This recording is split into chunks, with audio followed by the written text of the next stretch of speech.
प्रतिष्ठिता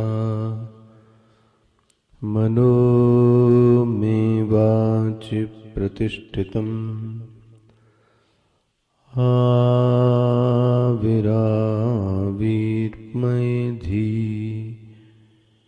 वेदस्य मवाडिस्थः श्रुतं मे मा प्रहासीः अनेनाधीतेन अहोरात्रान् सन्दधामि ऋतं वदिष्यामि सत्यं वदिष्यामि तन्मामवतु तद्वक्तारमवतु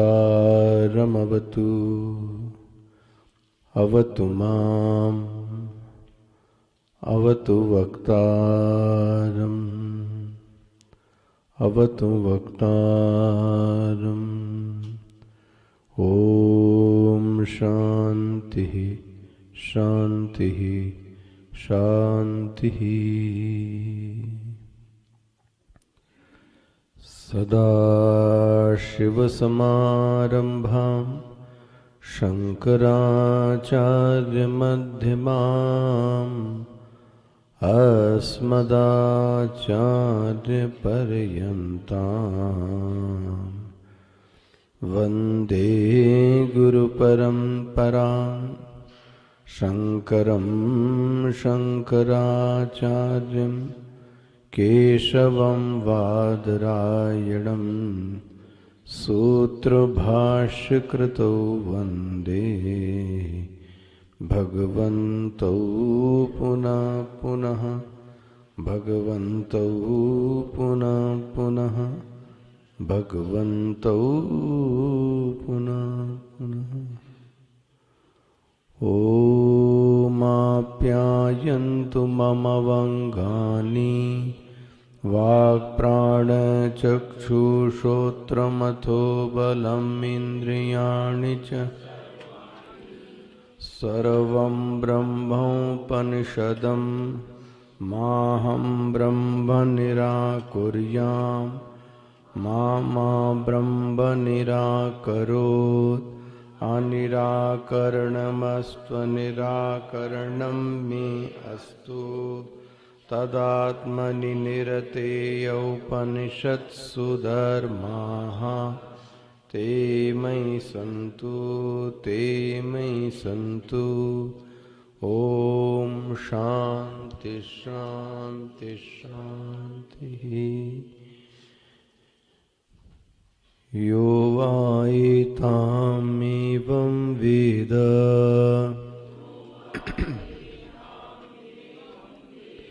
अपरत्यपाप्मानम् अनन्ते स्वर्गे लोके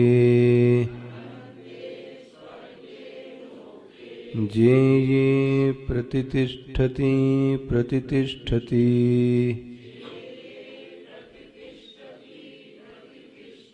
ये ये प्रतितिष्ठति प्रतितिष्ठति।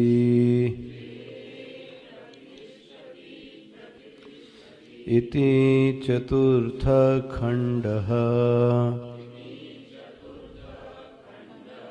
चतुर्थखण्डः इति केनोपनिषदि समाप्ता।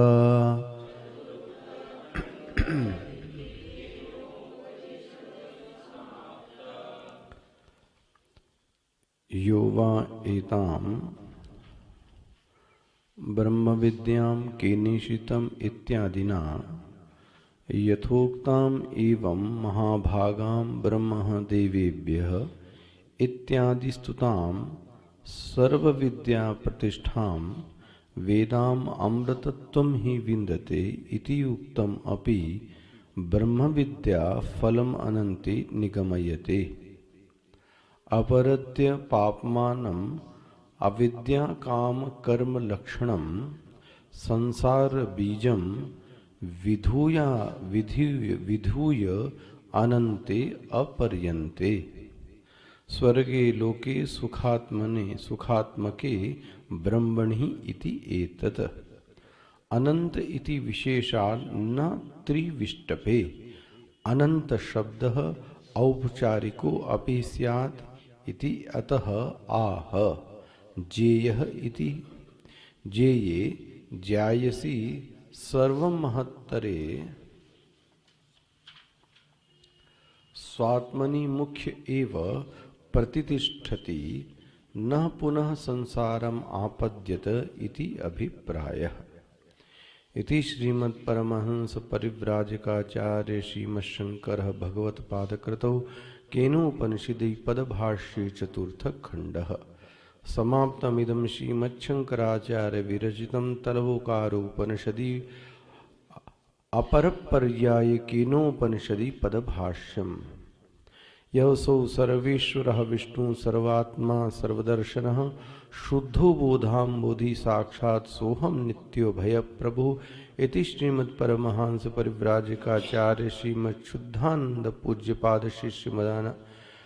पूज्यपाद शिष्यमद आनंद ज्ञान कृतो श्रीमच्छंकर तलवकार उपनिषदि अपर पर्याय केनोपनिषदि पदभाष्य टिप्पणीं समाप्तम्।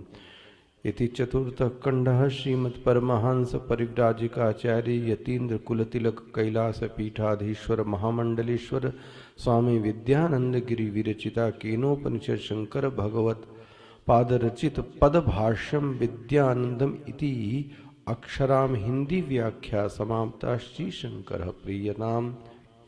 इति श्रीमद् परमहंस परिव्राजकाचार्य गोविंद भगवत पूज्यपाद शिष्य श्रीमद् परमहंस परिव्राजकाचार्य श्रीमच्छंकर भगवत कर्तौ तलौकारोपनिषदि पर्याय केनो अपर पर्याय केनोपनिषदि भाष्ये क्षुद्रम गणवाक्य विवरणम समाप्तम्।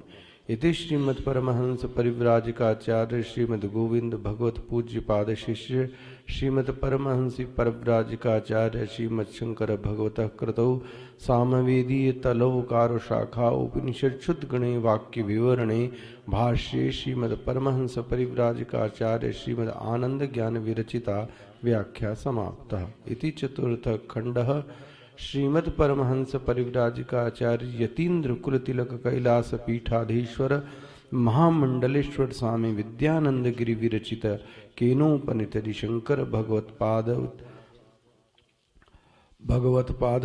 रचित वाक्य भाष्य विद्यानंदरम इति अक्षर हिंदी व्याख्या समाप्ता। श्री शंकर प्रियताम। क्षुद्र गणों स्वल्प समूहे श्रीमद आनंद गोविंद गिरी नाम गुरुर्मुखात् अधीत्य विष्णु देवाख्य अभिक्षुणाकारि टिप्पणम्। इति श्रीमद् महामंडलेश्वर स्वामी गोविंदानंद गिरिपाद शिष्य श्री विद्यावाचस्पति श्री महामंडलेश्वर स्वामी विष्णु देवानंद गिरि विरचिता गोविंद प्रसादनी टिप्पणी समाप्तिंगता।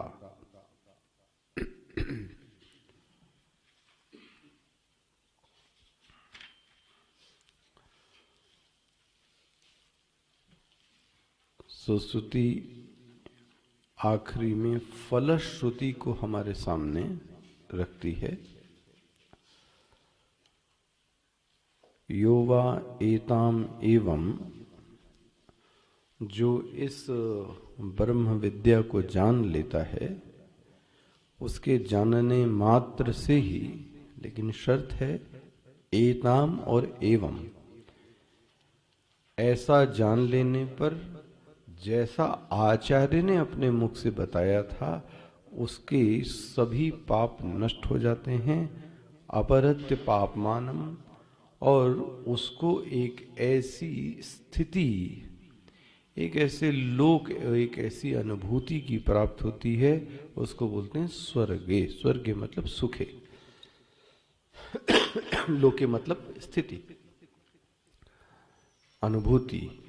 और वो कैसी अनुभूति है? वरिष्ठ ज्येष्ठ श्रेष्ठ अनुभूति है, और इसी में वह प्रतिष्ठति प्रतिष्ठति।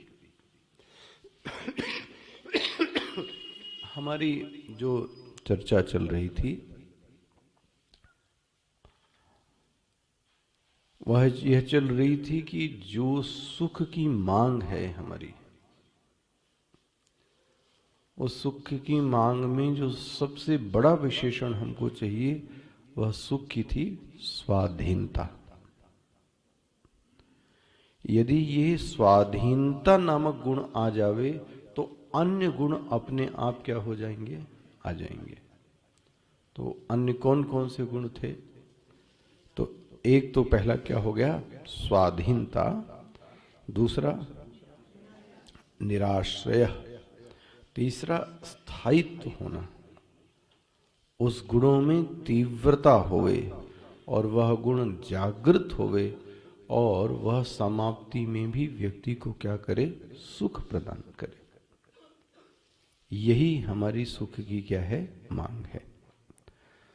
तो कल मैं इस बात पे कह रहा था,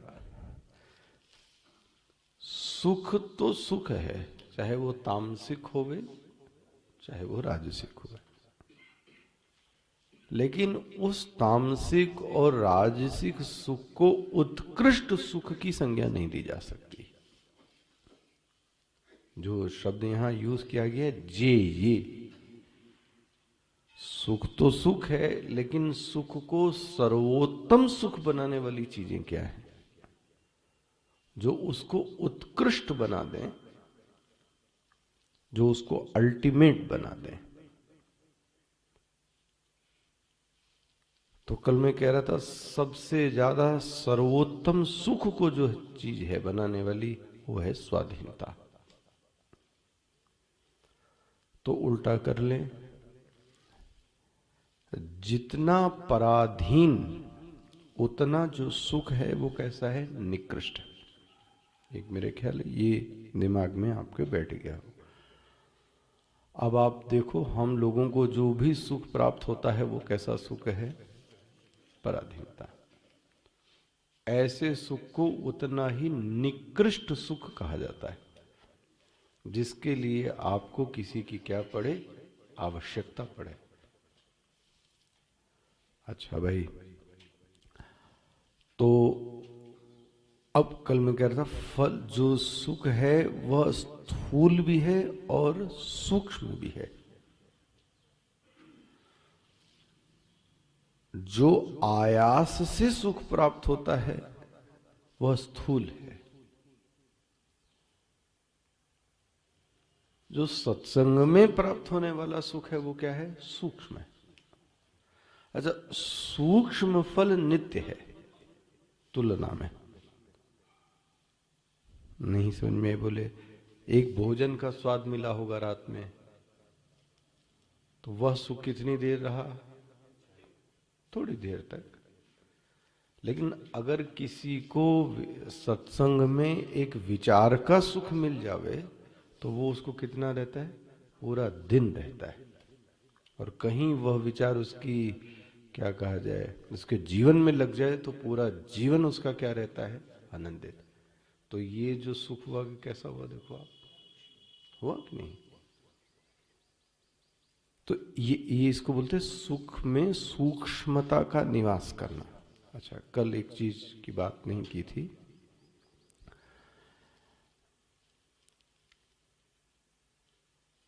इंद्रिय सन्निकर्ष से मिलने वाला सुख क्षणिक होता है, स्पष्ट है। उसकी तुलना में मन से मिलने वाला जो सुख है वो क्या है? वो स्थायी है। क्या कहा गया? अब इंद्री से मिलने वाला सुख क्या हो गया? खाना पीना, टहलना, बात करना, घूमना, ये सब कैसा है? इंद्री। अच्छा, जप, प्रेम, स्वाध्याय, ये जो सुख है ये किसका है? ये मन का सुख है। साधना का जो मिलने वाला सुख है, आप प्रातः काल पूजा पाठ जो भी आपका करते हो, तो दिन भर व्यक्ति क्या है फिर? उसको एक तृप्तता का अनुभव है, कुछ अच्छा काम किया। कहीं ध्यान हो जावे आपका, कहीं जप अच्छे से हो जावे, तो व्यक्ति पूरा दिन भर दूसरे दिन क्या रहता है? अच्छे से हो गया। देखो, तो इंद्री से मिलने वाला जो सुख है वह क्षणिक है, और जो मन से मिलने वाला सुख है वो कैसा है? दीर्घ काल तक रहता है। तो विचार यह होना चाहिए कि जो सुख है वो किस स्तर का सुख है हमारा और आपका। अपना अपना लेवल चेक करना चाहिए, हम कहां तक पहुंचे और हमको किस प्रकार का सुख प्राप्त हो रहा है। तो श्रुति, अच्छा एक चीज और देख लीजिए। कल जैसे मैं कह रहा था, जगत से लेने जाते हैं सुख, और वो सुख ऐसा देता है जैसे पानी पीने का। आपको चाहिए भूख, भूख के लिए चाहिए अन्न, और अन्न के बाद चाहिए तृप्ति। तो पानी पीने से भी तृप्ति का एहसास होता है, लेकिन यदि अन्न की भूख लगी होवे और पानी आपको बार बार दिया जावे, तो वह कितनी देर रहेगा? तो विषयों से मिलने वाला जो सुख है हमारा, वो कैसा है? वो पानी पीने वाला। वो आपको तृप्ति का, पुष्टि का एहसास नहीं देता है। तो उस समय तो व्यक्ति को ठोस क्या चाहिए? अन्न चाहिए। ऐसा आनंद कौन सा है? बोले वो तो ब्रह्मानंद है, वो तो आत्म सुख है, जो व्यक्ति को पूरा जीवन पर्यंत क्या कर सकता है? सुखी कर सकता है। अच्छा, एक सुख एक छूट गया था कल, जो शब्द मैंने बोला था, तीव्रता। ये भी बोला होगा ना, सुख कैसा होना चाहिए? तीव्रता का। तीव्रता का मतलब क्या हुआ?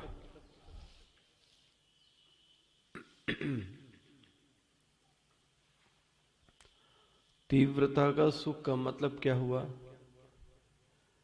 एब्जॉर्व करने वाला,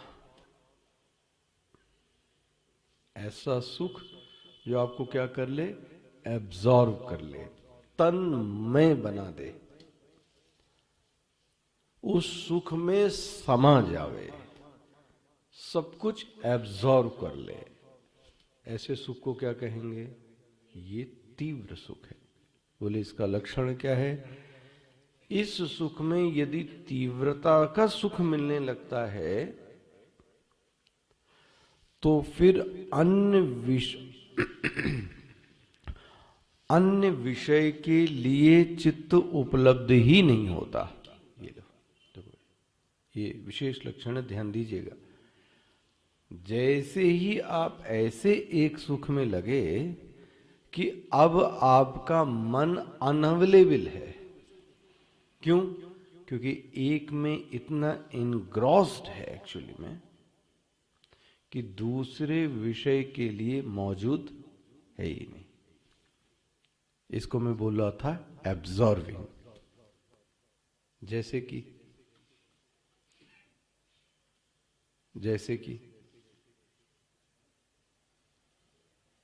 यदि आप पिक्चर देख रहे हैं और कहीं पिक्चर एब्जॉर्बिंग हुई, थिएटर, अगर वो एब्जॉर्बिंग हुआ, तो अब आपका मन किसी अन्य चिंतन के लिए उपलब्ध, वही थिएटर देखते हुए भी आपको सब कुछ भान है, तब समझ लो वह थिएटर आपको एब्जॉर्ब। स्पष्ट हो गया? अच्छा, अब यहां पे देख लो क्या हो जाए भाई। जो संगीत का सुख है वो कैसा है? वह एब्जॉर्बिंग है। फिर आपको अन्य अन्य विषय के लिए मन जो है वह रह नहीं जाता है। इतना उसमें क्या हो गया, वो खो गया। ऐसे काम का भी सुख है। कल जो आप कह रहे थे, काम ही नारी प्यारी जिम, उसमें भी क्या है, तीव्रता है, इंटेंसिटी है। फिर मन अन्य चीज के लिए उपलब्ध नहीं है। तो सोचो यदि ब्रह्म सुख मिल जावे तो उसमें तीव्रता होवे तो क्या कहा जाए, मनसः अमनी भाव। अब ऐसा मन लगा किसमें, ब्रह्म में, कि मन नाम की अब कोई चीज, मनसः अमनी भावा, अब मन से अमन पर पहुंच गए। मांडुक्य उपनिषद है। इसीलिए कहा गया नष्ट मानसः उत्कृष्ट योगिनः। जिसका मन क्या हो गया, नाश। एक मनोलय था, एक मनोनाश था। उपदेशन नष्ट मानसः उत्कृष्ट योगिनः। ऐसा योगी उत्कृष्ट योगी है जिसने अपने मन को ही क्या कर लिया। अब मतलब मन का नाश ये हो गया कि अब मन किसी अन्य के लिए उपलब्ध है ही नहीं, जिंदगी भर के लिए हो गया। अब विषय में तो अभी इसमें उपलब्ध है, फिर थोड़ी देर बाद किसी और के लिए उपलब्ध हो जाएगा, 1 महीने बाद किसी और में उपलब्ध हो जाएगा। ब्रह्म सुख में ऐसा मन रम गया कि अब किसी अन्य के लिए मन उपलब्ध न होवे। इसको बोलते हैं एब्जॉर्बिंग। स्पष्ट हो गया? हाँ, गोपियों का कृष्ण के प्रति एकदम सही। मतलब उनके लिए जगत नाम की अब कोई चीज रही नहीं गई, पूरा का पूरा समा गया उसमें, कुछ शेष ही नहीं रह गया। हमको तो इसके अलावा बहुत सारी चीजें दिखती हैं, तो इसका मतलब मन एब्जॉर्ब नहीं हो पाया। मतलब देश काल किसी अन्य चीज के लिए, मैंने बोला मन है ही नहीं। तो को पूजा करते समय भी हमारे लोगों का मन की स्थिति नहीं है। सोचो आप, तो ब्रह्म की तो फिर क्या बात की जाए। तो है होना तो ऐसा ही चाहिए। तो उस परम सुख का ये जो लक्षण कहा गया कि वह जो सुख होना चाहिए वो कैसा होना चाहिए। अब देखो, ये जो फलश्रुति है ये किसकी है, वेद की है। कि यदि साधक ऐसा जीवन जीता है उपनिषद के अनुसार और ज्ञान प्राप्त करता है, तो श्रुति कहती है उसके जीवन में ऐसा जेये अनंते ऐसा सुख प्राप्त होता है। इसीलिए एक क्या कहते हैं, वो एक फिलॉसफर मैक्स मुलर है ना, जर्मन, उसने ये बात कही थी, जैसा स्वामी जी ने बोला है, कि जो भारत के ऋषियों की जो प्रज्ञा है ना, वो विदेश के किसी भी शास्त्र में कोई भी वैज्ञानिक, कोई भी चिंतक उसकी फल वेद की मंत्र की बात नहीं कह रहा है, मुझे वेदों के मंत्रों की छांव भी नहीं मिल पाएगी किसी को जो भारत के ऋषियों ने बात की है। देखो ये किसका स्टेटमेंट है, मैक्स मुलर।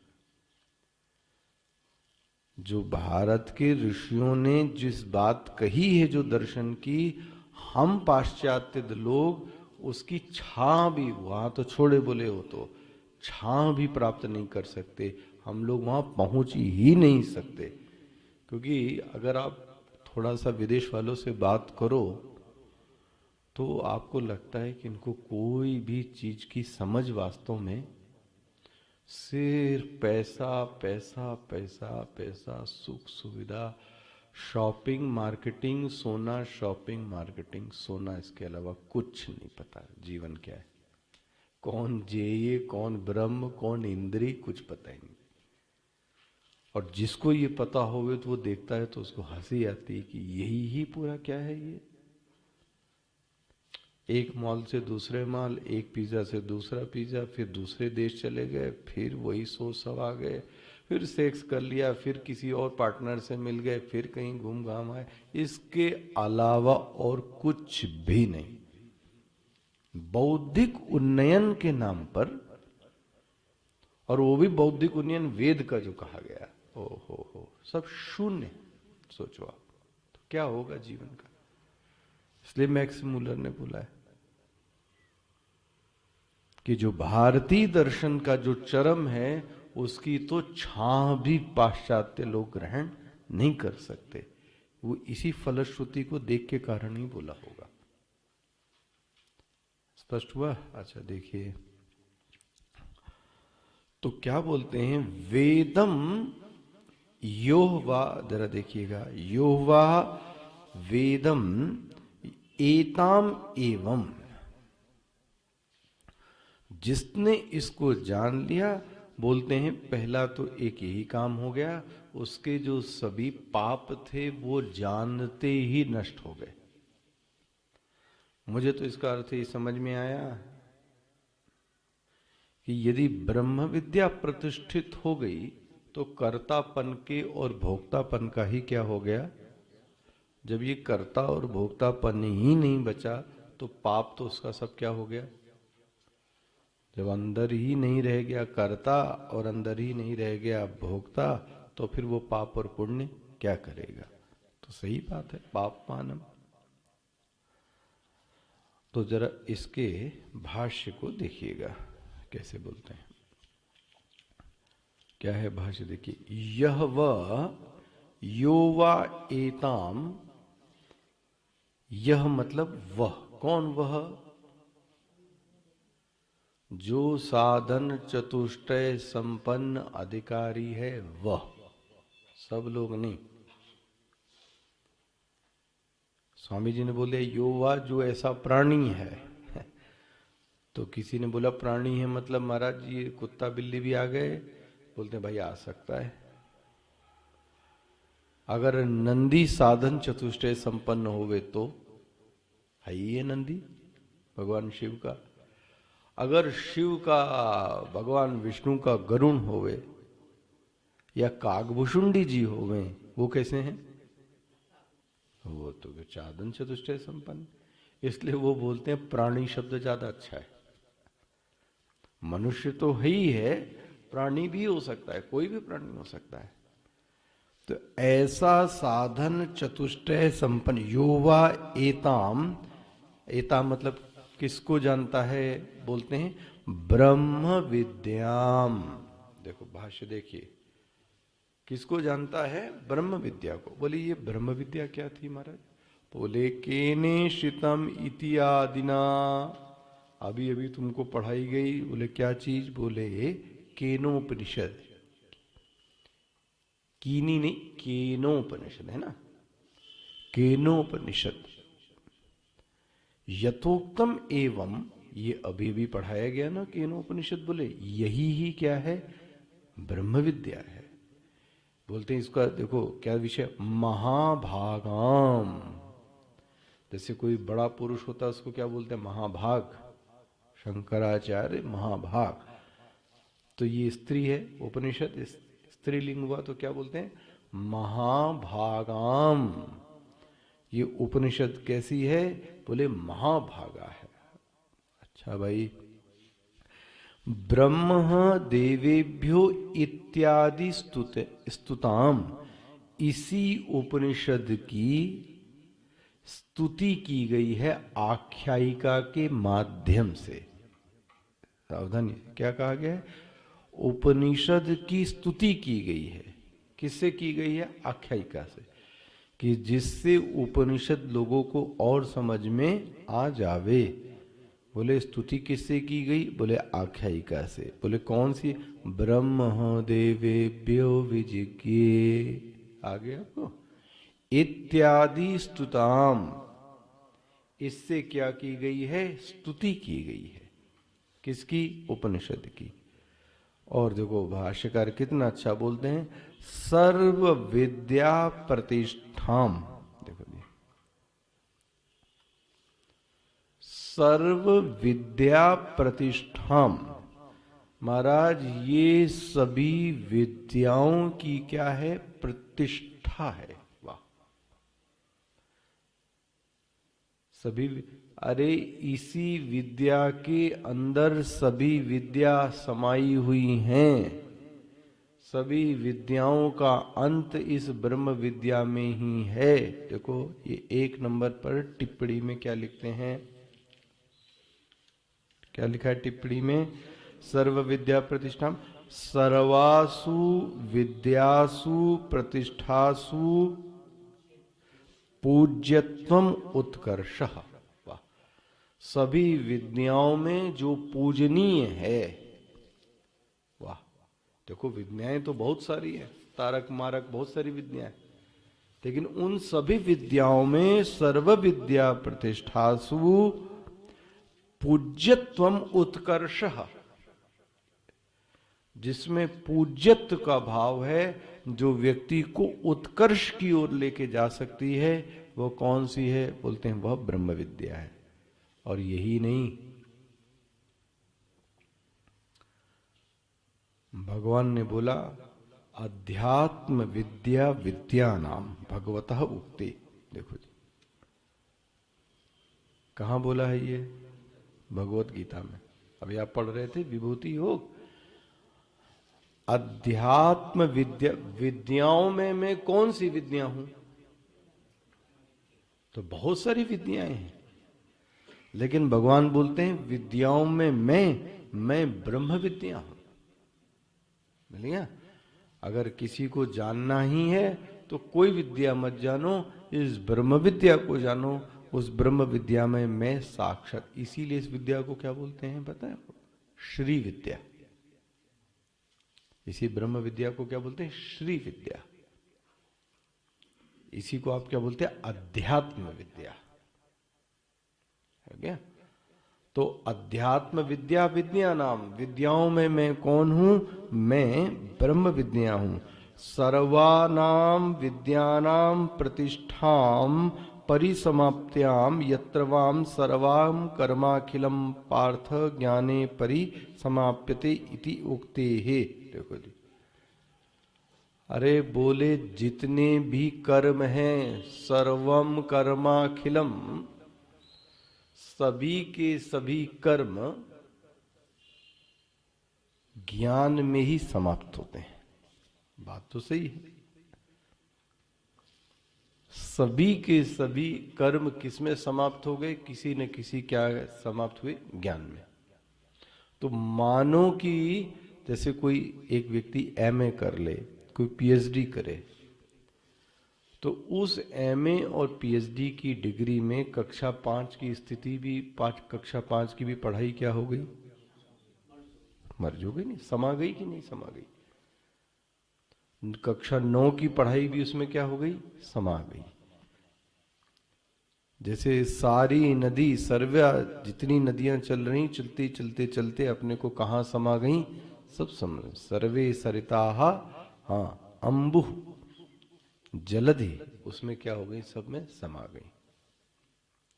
इसी तरीके सारी विद्याएं चली, सारी विद्याएं चली, और विद्या चलते चलते चलते विद्या की जो समाप्ति हुई वो किस में हो गई? तो बोले ब्रह्म ज्ञान में। ज्ञान है, देखो ये कौन कहता है? भगवत गीता। इसलिए कौन श्रेष्ठ हुआ? देखो ज्ञाने परिसमाप्यते। कितना भी कर लो, अंत में जो आना पड़ेगा वो किस में आना पड़ेगा? ज्ञाने। क्योंकि अपरा विद्या का जो अंत भी है वो भी किस में है? परा विद्या में। अपरा विद्या क्या हो गई? कर्म। भाई देखो एक छोटी सी चीज है कि विद्या मतलब क्या?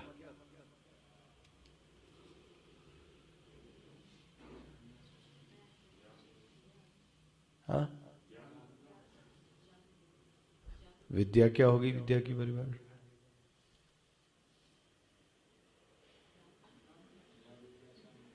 हाँ, जो या विद्या सा विमुक्त है। विद्या वह है जो व्यक्ति को मुक्त कराती है। देखो, कोई मैं साधारण विद्या की बात कह रहा हूं भाई, ब्रह्म विद्या की तो बात ही नहीं कह रहा हूं। अगर मैं आपसे बार बार ये बात रखी कि अगर आपको खाना बनाने की विद्या आती है तो भूखे रहने से क्या मिल गई? आपको मुक्ति मिल गई कि नहीं मिल गई? तो ये भी तो विद्या हुई कि नहीं हुई? आपको ड्राइविंग आती है अगर तो पराधीनता से क्या मिल गई? आजादी मिल गई कि नहीं मिल गई? ये विद्या है कि नहीं? अरे जो पैसा कमा रहा है व्यक्ति किससे कमा रहा है? अपने इसी विद्या से कमा रहा है। अगर किसी को फाइनेंस आता है तो उसको पता है कि हमको ये पैसा कहां पर लगाना है, तो उसको एक गरीबी से क्या मिल गई? मुक्ति मिल गई कि नहीं मिल गई?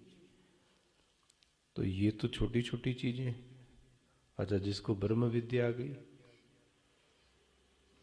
ओहो, उसको सब चीजों से क्या मिल गई? मुक्ति मिल गई।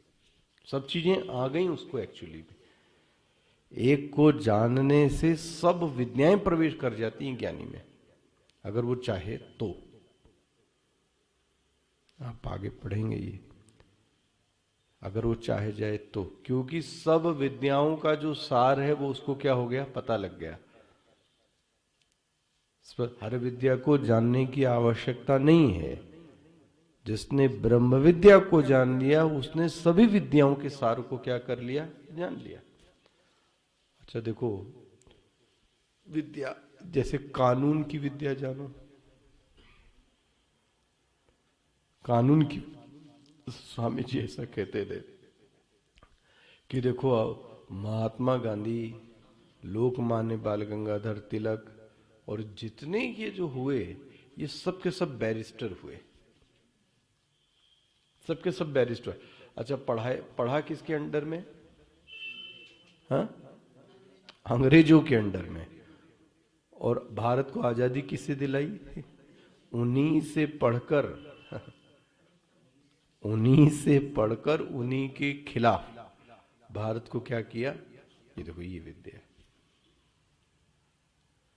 तो ये छोटी विद्या है। सोचो आप, सर्वम ज्ञाने सर्वम कर्माखिलम पार्थ ज्ञाने परिसमाप्यते, इतनी बड़ी विद्या।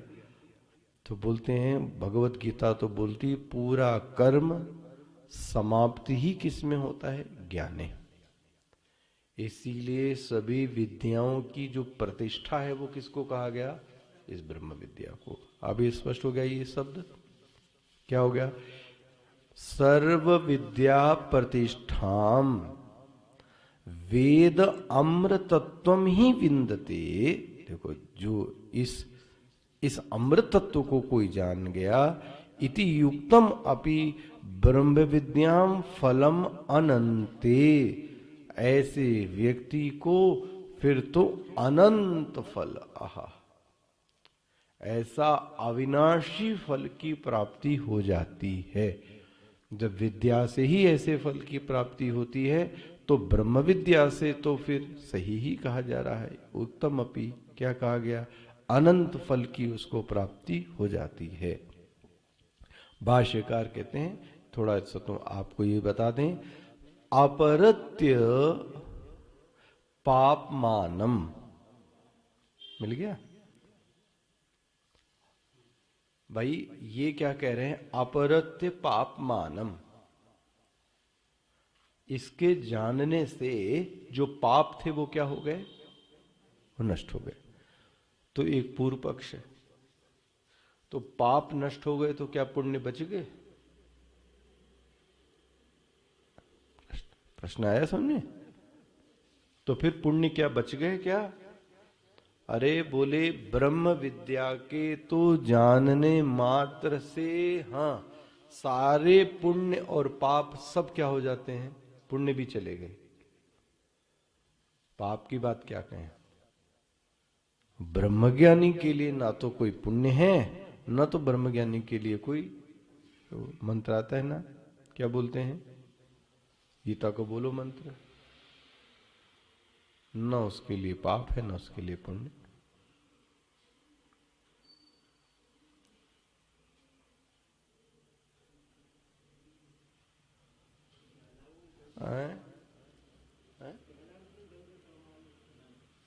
तो कर्म नाश की बात कह रहा हूं, गीता में खोजो भाई उसमें। 18वें में नहीं, शुरुआत में ही है। वाह, शुरुआत में ही है। अरे उसके लिए तो फिर अब टाइम लग जाएगा, फिर समाप्त नहीं हो पाएगा। उसके लिए तो कोई पुण्य नाम की चीज रही नहीं जाती। आहा, तो पाप की बात क्या कहा जाए, पाप तो क्या हो गए, नहीं नहीं नहीं नहीं नहीं, पुण्य पाप की बात कही जा रही ना, स्पष्ट हुआ, ध्यान रखना। अभी देखो, अच्छा पहले इसको देख लो ना, ये समाप्त नहीं होगा फिर। पापमानम, तो भाष्यकार कहते हैं पहले समझो ये पापमानम क्या है। देखो ये फ्रेज को आप याद कर लीजिए, ये हर उपनिषद में आएगा, मैं कह रहा हूं हर उपनिषद में आएगा, और एक बार नहीं आएगा, 15 से 20 बार आएगा ये, इसलिए इसको याद कर लें। ये फ्रेज है, ये भाष्यकार का पिट शब्द है। क्या बोलते हैं, अविद्या काम कर्म लक्षणम संसार बीजम विधूय।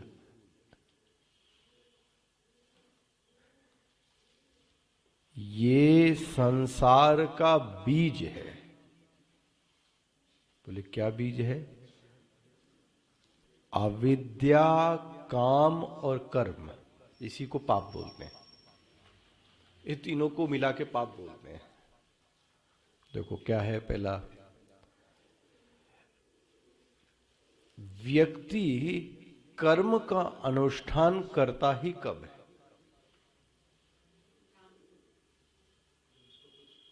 माना,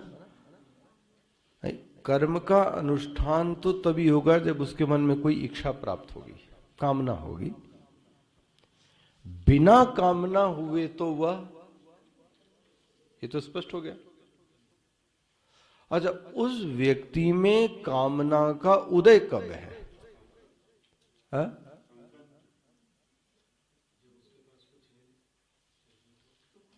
कामना का उदय कब है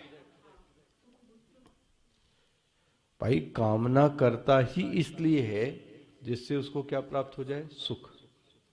इसका मतलब अभी, तो वह अभी अपने ब्रह्म सुख को, मैं ब्रह्म हूं ये नहीं, आनंद ब्रह्म को नहीं जानता। तो आनंद ब्रह्म को नहीं जानता, इसलिए वो क्या करता है, कामना, और कामना से क्या लेना चाहता है, आनंद। स्पष्ट हो गया। आनंद ब्रह्म को न जानना, विषय आनंद में ही घूमना, इसी का नाम अविद्या है। स्पष्ट हो गया ना। अपने को, अपने अहम को आनंद ब्रह्म न जानना, भाई रस्सी को रस्सी नहीं जाना तो क्या जाना, तो सर्प जाना। जो चीज जैसी है उसको वैसा नहीं जाना तो फिर कुछ और जाना होगा, अन्यथा जाना होगा। तो हम लोग तो आनंद ब्रह्म है, साक्षात सच्चिदानंद ब्रह्म। हमने जब अपने आप को ब्रह्म नहीं जाना तो कैसा जाना, तो हमने मरने पैदा होने वाला अज्ञानी जीव जाना। तो ये तो आनंद का प्यासा ही भिखारी है, ये तो भिखारी है। अब इस भिखारी ने आया, इस भिखारी ने आनंद के लिए क्या की, कामना की, और कामना के लिए उसने क्या किया, और जब कर्म किया तो फिर उसके बीज क्या हो गए आगे जन्म के लिए, इसी को बोलते हैं संसार बीजम। जगत बीजम नहीं है, देखना सावधानी से, भाष्यकार ने जगत बीजम शब्द नहीं लिखा है, संसरण बीजम। संसार मतलब संसरण, संसार बीजम, संसरण का मुख्य बीज ही यही है। क्या चीज? अपने आप में सच्चिदानंद का अनुभव न करना, यही अविद्या है। और जब यह अविद्या पर्याप्त होगी तो व्यक्ति पाप तो फिर जब भोगता है तो फिर भोगता है तो करता है तो पाप और पुण्य तो होगा ही होगा। हुआ? इसमें किसी को भ्रम रह जाता है? क्या कहा जा रहा है? जालानी जी समझ में आए क्या कहा जा रहा है? अपने आप को ब्रह्म नहीं जाना तो अपने आप को क्या जाना? जीव। जीव तो दुखियारी आत्मा का नाम है, भिखमंगते का नाम है, जो सदैव ही कुछ कुछ चाहिए। और जब कुछ कुछ चाहिए तो कामना तो आएगी, कामना आएगी तो फिर कर्म करेगा तो पाप भी करेगा, और तो हो गया फ्रेश कि नहीं हो गया? तो ये मिला अविद्या काम कर्म, स्पष्ट हो गया। अभी अपरत्य, ये देखो कितनी बड़ी, कुछ करना नहीं पड़ा, सिर्फ एताम वेद, इसने ब्रह्म विद्या और उपनिषद को क्या किया? सिर्फ जाना। ओहो, सिर्फ जाना। जानने मात्र से ही उसका अपरत्य पापमानम अविद्या काम कर्म लक्षणम संसार बीजम विधूय, और विधूय मतलब नाश हो गया। किससे? ब्रह्म विद्या को जानने से। यह अनुभूति अपरोक्षानुभूति होते ही अहम सच्चिदानंद ब्रह्म, इतनी अनुभूति आते ही उसके जो सभी कर्तृत्व, सभी भोक्तृत्व, जितने पुण्य, जितने पाप, वो सब क्या हो गए? नष्ट हो गए। तो पाप नष्ट हो गए कि नहीं हो गए? कैसे? वेद। वेद मतलब उसने जाना, उसने जाना। स्पष्ट हो गया ये भाष्य? संसार बीजम विधूय, मिल गया कि नहीं? ओ ललितानंद, मिला नहीं? अब अनंत, अनंत शब्द का देखो भाष्य क्या करो, अपर्यंते, क्या लगा दिया? जहां सीमा है वह पर्यंत है। जैसे बोलते हैं यहां से वहां पर्यंत तक, तो सीमा हो गई। पृथ्वी से स्वर्ग तक, तो ये क्या हो गई? सीमा हो गई। पर्यंत मतलब ही क्या हो गई? सीमा। ये क्या बोलते हैं? अपर्यंत मतलब कैसा हो गया? असीम। असीम मतलब क्या हो गया? जिसकी किसी प्रकार की, हाँ जी, कोई सीमा नहीं है। अनंते, वो असीम सुख की प्राप्त हुई। यही राम है, इसी का नाम राम है।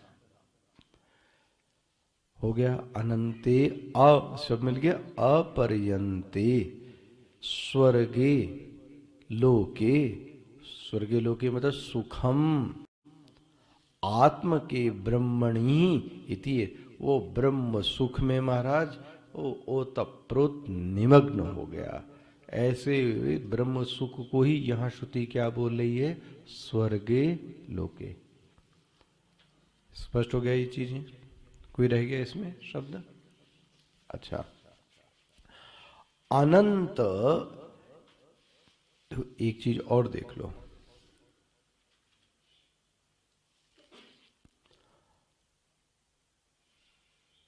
हम लोगों को जो चाहिए वो अनंत सुख ही चाहिए।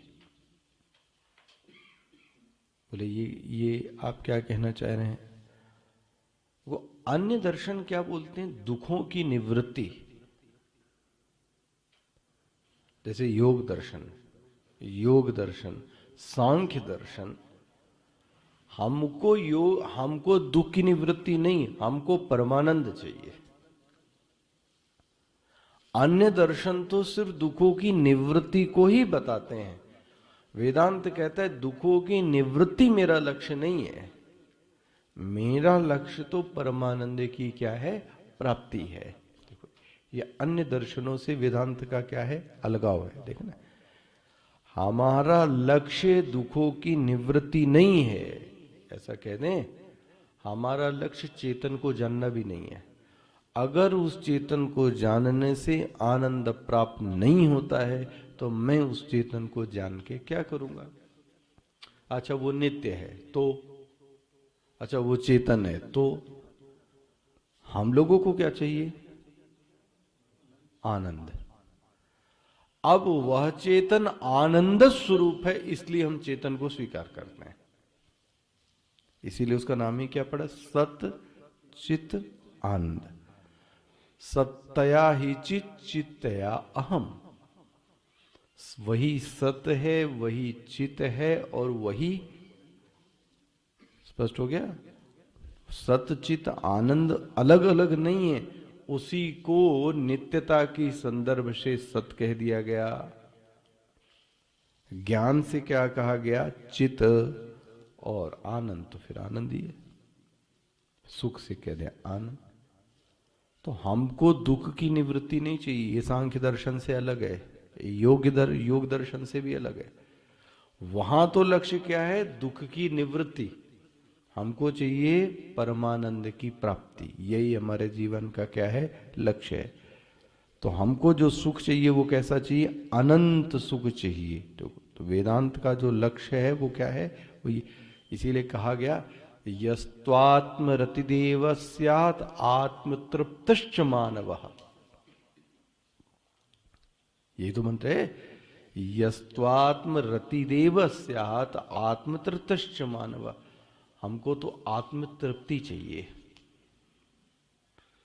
हमको तो डायनेमिक सुख चाहिए, हमको लगे कि हम कैसे हो गए, आनंद स्वरूप हो गए। स्पष्ट हो गया।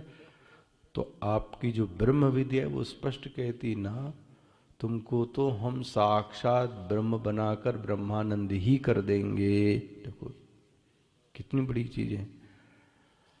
अच्छा आगे देखो, स्वर्गे लोके सुख सुख आत्मके ब्रह्मणि इति एतत् अनंत इति विशेषात न त्रिविष्टपे। देखो कोई अनंत शब्द से, अनंत शब्द जैसे इंद्र के लिए कहा जाता है, इंद्र का जो स्वर्ग है वो कैसा है, अनंत है।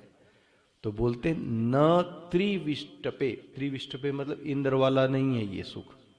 इंद्र वाला मतलब जो स्वर्ग लोक में इंद्र का सुख है ये बताओ, इसलिए त्रिविष्टपे पर क्या आया है,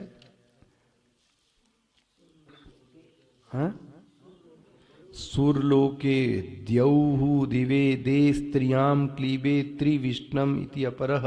देखो वो जो वहां पर इंद्र करता है वो वाला सुख की बात नहीं की जा रही है। स्पष्ट हो गया। अनंत इति विशेषाद न त्रिविष्टपे, ये जो इंद्र वाला स्वर्गलोक का सुख है ये उसकी बात नहीं की जा रही है। अनंत शब्द औपचारिको अपि स्यात् इति, अगर कोई इसको औपचारिक मान ले कि अनंत शब्द लगाया गया तो श्रुति कहती जेय, ये कैसा सुख है, सबसे श्रेष्ठ सुख है। देखो जे शब्द ने ही सब कहानी बदल दी। भैया इंद्र का सुख भी सुख ही है, लेकिन वह सुख कैसा नहीं है, उत्तम सुख नहीं है। उत्तम मतलब जेय, श्रेष्ठ सुख नहीं है इंद्र का सुख। लेकिन जो ब्रह्म ज्ञानी का जो सुख है वो कैसा है, वो श्रेष्ठ है। ये अभी आप तैत्तिरीय उपनिषद पढ़ेंगे तो ब्रह्मानंद की तुलना बताई गई है अन्य मानुषालोक। पहले जिन्होंने पढ़ा होगा उन्होंने देखा होगा। मनुष्य का आनंद, देव का आनंद, गंधर्व का आनंद, इन सब लोकों से हजार हजार गुना ज्यादा आनंद किसका है, ब्रह्मज्ञानी का। मनुष्य का भी आनंद है, देव का भी आनंद है, पितृ का भी आनंद है, गंधर्व का भी आनंद है। बोलते हैं इनसे सबसे ज्यादा आनंद किसका है। इसलिए यहां बोलते हैं अनंत शब्द इति औपचारिको अपि स्यादिति आह जेयः इति। जेये जेये जायसी, देखो जी आप देखो गीता में भी शब्द आया था, कहां आया है? ज्यायसी चेत कर्मणस्ते मता बुद्धिर जनार्दना यत्किं कर्मणि घोरे माम नियोजयसि केशव। ज्यायसी पढ़ते हो, थोड़ा ध्यान से पढ़ा करो। ज्यायसी, इसलिए मैं कहता हूं कि आप लोग मुंह से बोला करो। किसको? गीता को। मनी मन पढ़ोगे कुछ नहीं याद होगा, मैं आपको बता दूं। पाठ का मतलब होता है मुंह से शब्द का निकलना। यदि मुंह से शब्द नहीं निकलता तो उसको पाठ की संज्ञा दी ही नहीं जाती, उसको पाठ नहीं कहा जाता। पाठ मतलब मुंह से शब्द का निकलना और तेजी से निकलना। जैसे हम लोग पढ़े ना, तो फिर वो जो शब्द होगा आपके, वो क्या हो जाएगा पता है? नहीं भी किताब होगी तो भी आपके मुंह से जायसी चेत कर्मणस्ते मता बुद्धि, तो ये अभ्यास पड़ गई है। किसको? जीवा को। तो ये सब है, वहां पे शब्द आया है ज्यायसी चेत, बहुत बार ये शब्द आया है। तो ज्यायसी मतलब जे मतलब ज्यायसी, और ज्यायसी का अर्थ क्या करते हैं? सर्वम महतरे, सबसे बड़ा जो सुख है उसको क्या बोलते हैं? महत्तर। अच्छा, स्वात्मनि मुख्य एव प्रतिष्ठितम। देखो इसी सुख के लिए कर्दम ऋषि ने अपना जीवन छोड़ दिया, जबकि साक्षात ब्रह्म उनके सामने था। याद आ गया? कपिल मुनि आते हैं, लेकिन कपिल मुनि भगवान जो उनको दिख रहे हैं वो प्रत्यक्ष और परोक्ष दिख रहे हैं। वो बोलते हैं मैं आपको इंद्रियों से नहीं देखना चाहता, मैं आपको अपने हृदय के अंदर देखना चाहता हूं, और उस हृदय के अंदर मैं आपको अपना ही नहीं, मैं ही आप हूं ऐसा समझना चाहता हूं। इसके लिए मैं आपको छोड़कर यहां से, महाराज उन्होंने अपनी पत्नी देवहूति माता को भी क्या कर दिया? छोड़ दिया। और नवजात जो बच्चा था उस बच्चे, क्योंकि प्रॉमिस था, याद है आपको? प्रॉमिस था कि जैसे ही बच्चा पैदा होगा वैसे ही मैं क्या कर दूंगा? तुमको छोड़ दूंगा। जैसे ही कपिल मुनि पैदा हुए उन्होंने अपना दंड कमंडल उठाया और ये किस सुख के लिए गए? यही सुख था। जायसी स्वात्मनि मुख्य एव प्रतिष्ठति, यही सुख है। मैं इस सुख में, मैं आपको देख देख के दुलार नहीं करना चाहता भाई, वो कब तक करूंगा? मैं तो आपको अपने आप में अनुभव करना चाहता हूं। प्रतिष्ठति, प्रतिष्ठति दो बार बोलते हैं। न पुनम संसारम आपद्यत। अब ऐसा व्यक्ति, प्रतिष्ठति, प्रतिष्ठति मतलब ऐसा व्यक्ति अब पुनः इस संसार को प्राप्त, इसका मतलब अब उसका दोबारा जन्म। तो ये व्यक्ति क्या हो गया? जो अधिकारी था, चला था, केनेशिदम पतति प्रेषितम मनः केन प्राण प्रथम प्रैति युक्तः, ये जो चला था अब वो प्रतिष्ठति, प्रतिष्ठति, वो उस सुख में जो ब्राह्मी सुख है उस सुख में क्या हो गया? वो बैठ गया उसको वो। और उसका फल क्या हुआ? न पुनः संसारम आपद्यते इति अभिप्रायः।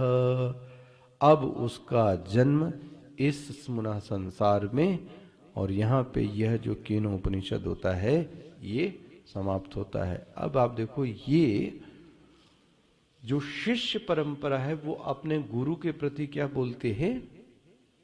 एक कृतज्ञता व्यक्त करती, जैसे कि इति श्रीमद् परमहंस।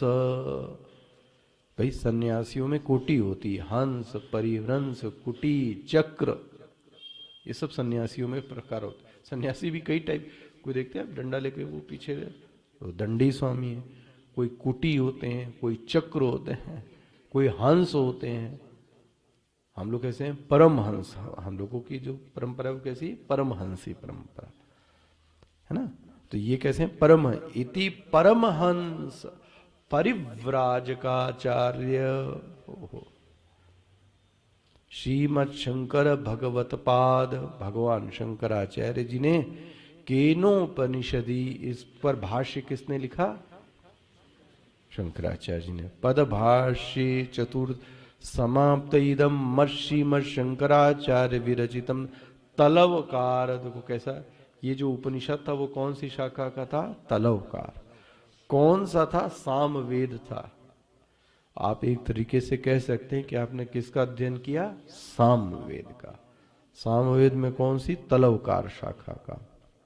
अच्छा देखो, एक नीचे बोलते हैं श्रीमद आनंद गोविंद गिरि नाम गुरुर मुखात। देखो, तो वो जो विष्णु, जो आपने पढ़ा होगा ना, विष्णुपुरी जी का नाम आपने पढ़ा होगा। देखो ये आनंद गिरी टीका, टीका का नाम क्या है? आनंद गिरी टीका। और इसको लिखा किसने है? महामंडलेश्वर स्वामी विष्णु देवानंद गिरी जी। मिल गया? विष्णु देवानंद गिरी जी। और इसमें भी महामंडलेश्वर स्वामी, इनके भी कौन? विद्यानंद गिरी जी। बात देखो जी, विष्णु देवानंद फिर विद्यानंद। देखो ये गुरु परंपरा। वो जो स्वामी जी को मैं बुला रहा था ना, वो इसी आश्रम के थे, कैलाश आश्रम, जहां से ये विष्णु देवानंद गिरी जी थे।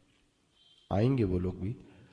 तो देखो वो कैसे बोलते हैं, परमहंस परि, अपने गुरु गोविंद,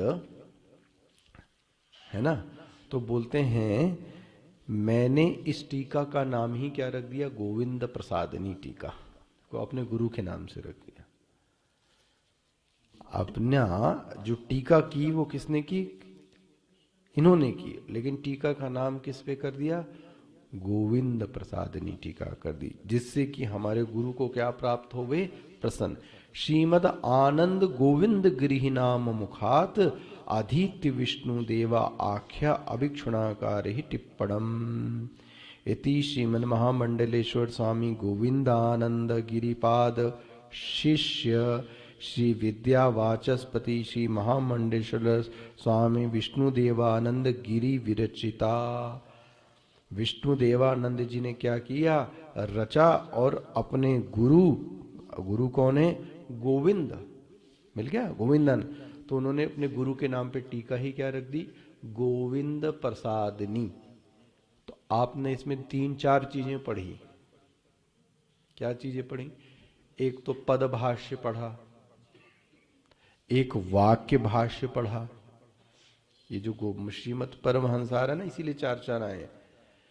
एक तो पद भाष्य के लिए आया, एक वाक्य भाष्य के लिए भी आया, दूसरा टीका भी आई है और टिप्पणी भी आई है। देखो दी, टीका अलग थी, याद है, और अभी भी जो हम लोग देख रहे थे वो क्या थी? टिप्पणी। तो देखो आप ये किताब खोलो तो आपको स्पष्ट होगा। सबसे पहला पन्ना है, गोविंद प्रसादनी टिप्पणीकार विद्यावाचा स्मृति महामंडलेश्वर स्वामी विष्णु देवानंद गिरी जी महाराज। तो टिप्पणीकार का नाम हो गया, मिल गया? टिप्पणी। भाष्य किसने लिखा? भगवान भाष्यकार ने। विद्यानंदम इति अक्षरा व्याख्याकार वेदांत सर्वदर्शनाचार्य यतीन्द्र कुल तिलक। आहा, सन्यासियों में कुल तिलक।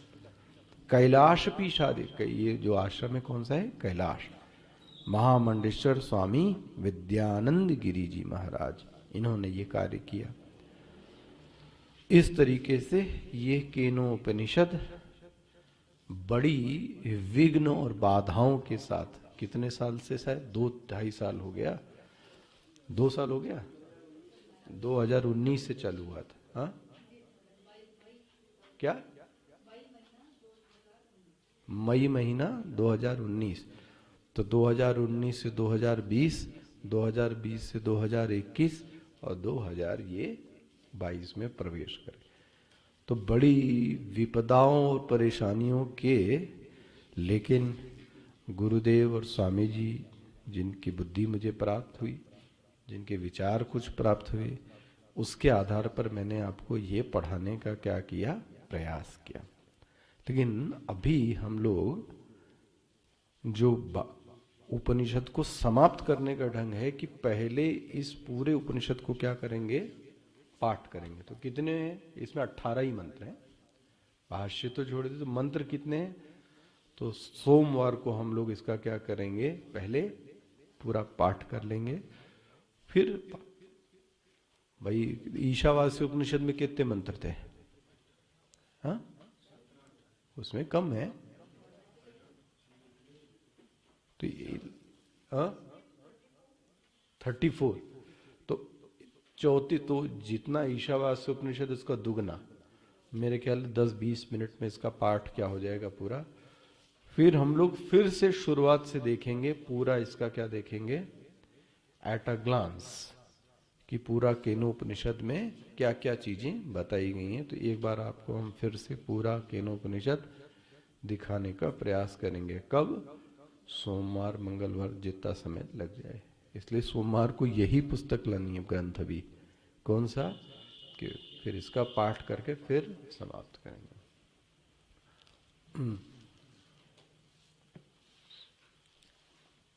कौन सा अध्याय? 12वां अध्याय।